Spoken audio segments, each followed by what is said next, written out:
Hi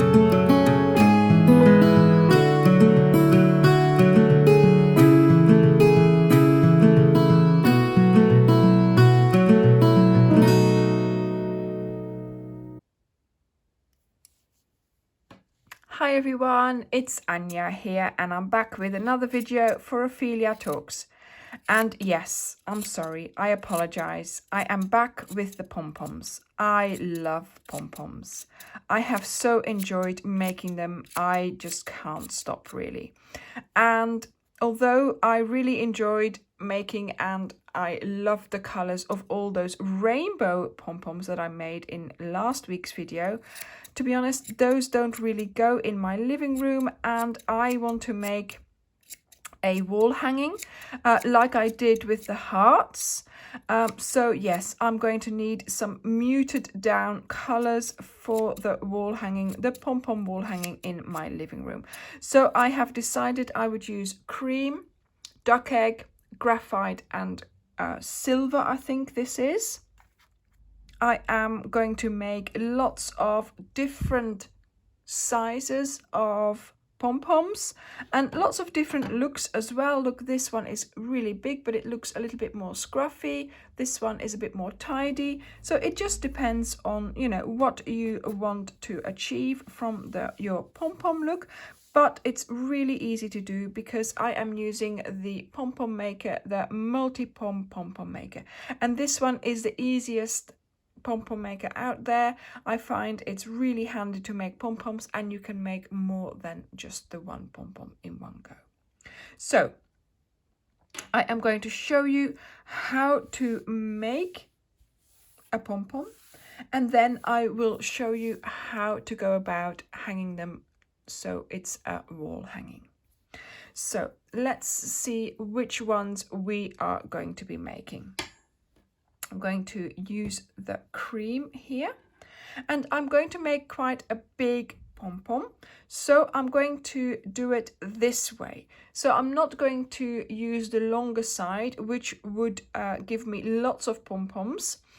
But I would have to roll too much yarn onto there. So if you just want one big pom-pom or even one big one and a smaller one, which is what I'm going to try and attempt to make now, then it's best to use this side here. So in the previous video, I gave you lots of precise instructions on how to achieve a pom-pom. And those are very good if you're starting out and you're getting used to the process of creating pom-poms. But now I want to go beyond that. I want to make my own sort of thickness and size of pom-pom. So I know what the principles are and now I am just going to keep going. So I'm going to do lots and lots and lots of revolutions. As you can see, I am not even counting them. I'm living dangerously here. And then I'm going to tie it in such a way that I have one big pom-pom and then I have a smaller one here, but also a very, very thick and plump one. So let me just continue winding around. So this is what I'm using today, the multi-pom pom-pom maker. Okay, did you see how big my yarn ball was just now? Well, I have wound all that onto there. All I just cut off, all I kept just now is the 2 strands I need for tying my pom-pom. Okay, so I have 2 strands of about 50 centimeters left over, but all the rest of that ball of yarn I have wound on there. So now let's see if we can turn this into one big and one smaller pom-pom. So I'm going to tie this here and we are just going to lay the ties ready to be tightened basically, and you're going to do a triple knot. So you wind your yarn around 3 times and you just leave it like that. So it's just in position, not tightened just yet. And then the other one, we're doing the same thing. And I don't mind my strings being a little bit longer, because I also want to hang them off my wall hanging, my stick with that. So I might just need the length as well for that purpose. So here I am going to see what I'm going to try and achieve. So I want my pom-pom to have this length, so the whole of this, and then that means I have this here as well that I need. So this is sort of about my width of my big pom-pom, and then I have this left, and then I divide this in two, and then this is my middle as well. Okay, so that's what we are going to do. So I'm going to be cutting here. Okay. Oh my goodness. This is risky business. Okay, so I'm going to tie this.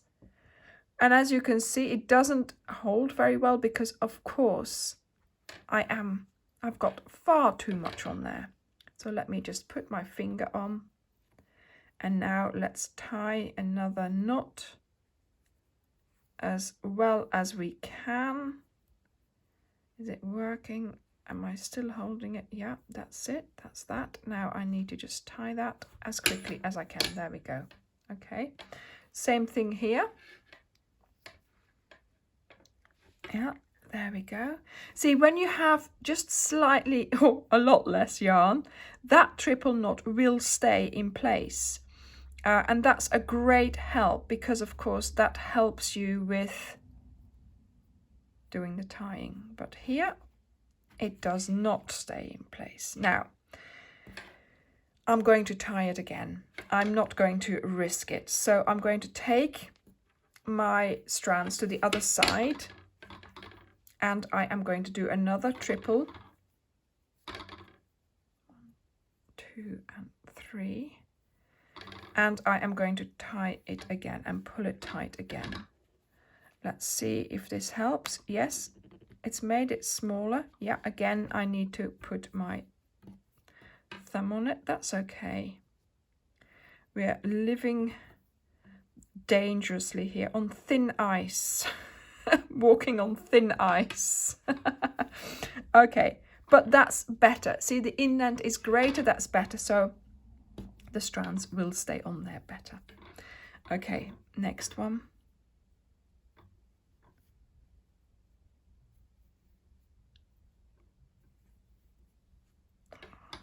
And yeah, look, it's going in a little bit. That's good. We've achieved something by doing this, so that's good.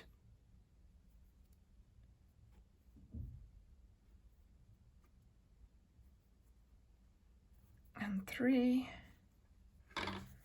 There we go. Okay. Oh, well, I did a triple knot at the end. Not to worry. Okay. So this one is going to be our smaller one. So we're going to cut it here. And this one, yes, it went on a little bit further that way. Maybe I can move it slightly. I can actually. That's good. Okay. Right. There we go. Now, the moment of truth. Is this going to work? I've got my big fabric scissors again because, yes, they are an enormous help when you are cutting through so many strands. And it does help if you are able to cut through them sort of, sort of reasonably in one go. So this is just about... Okay, before I cut, let's make sure these ends are not in the way so I don't cut those off. Okay. Fingers out of the way. Is this the location? Oh! Okay, and I'm going for it. I'm cutting.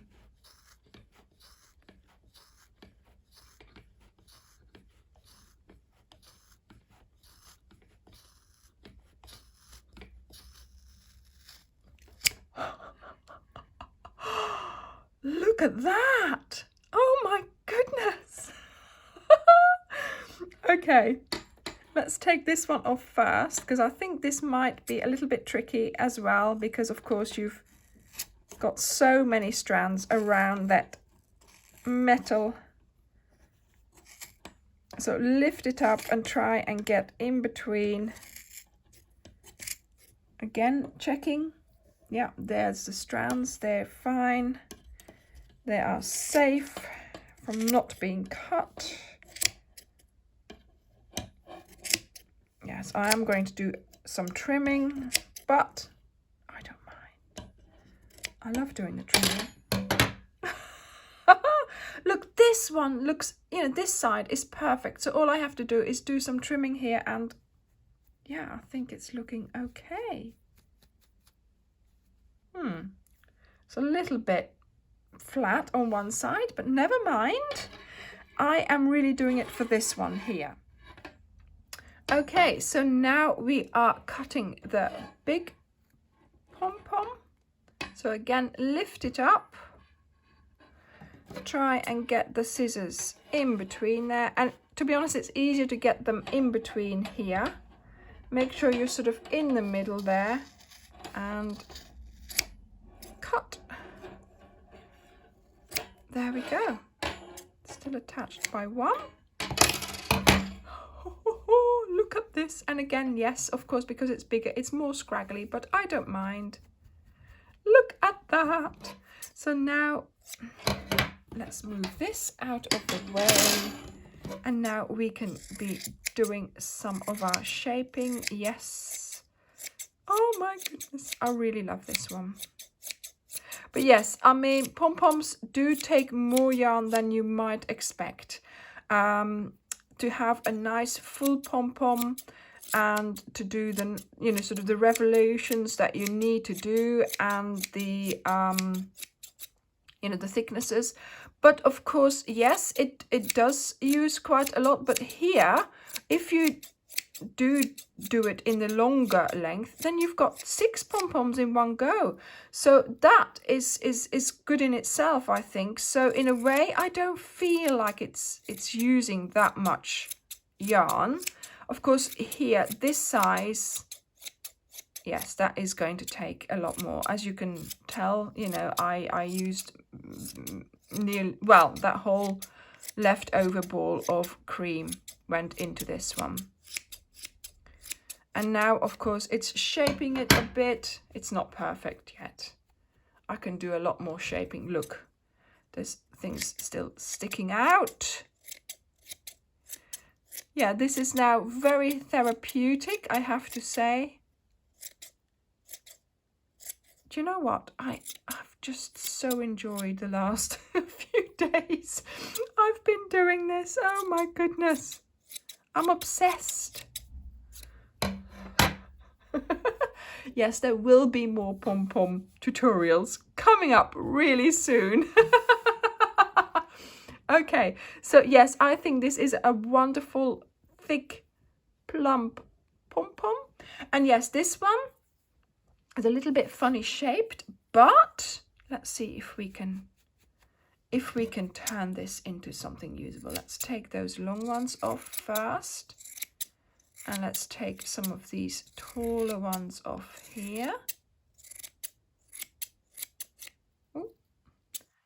And, you know, if it's meant for a wall hanging, I can easily just put this facing the front, and then this is flat against the wall. Perfect. See, I can see a positive in everything. Now, of course, you know, like I said, it has used a lot of yarn, so I don't want to just waste it. I will be using it because, you know, there's nothing wrong with it. Yes, it's got a little bit of a funny shape at the back, but I think it looks quite nice. Okay, so let me show you how I went about to make the wall hanging. So I have tied some willow branches together there with some yarn. And then at the base or at the back there, I have tied some pom-poms to it, just with a single string. And look at that. Now, of course, you can start doing them symmetrically and a lot more or a lot less or bigger or smaller ones. But I thought this looked quite effective already. And, you know, as a little thing to hang up somewhere to brighten up a sort of plain wall, I think it's going to look okay. So I've had great fun trying to put this together, certainly with my multi-pom pom-pom maker, and I hope you will try it out too.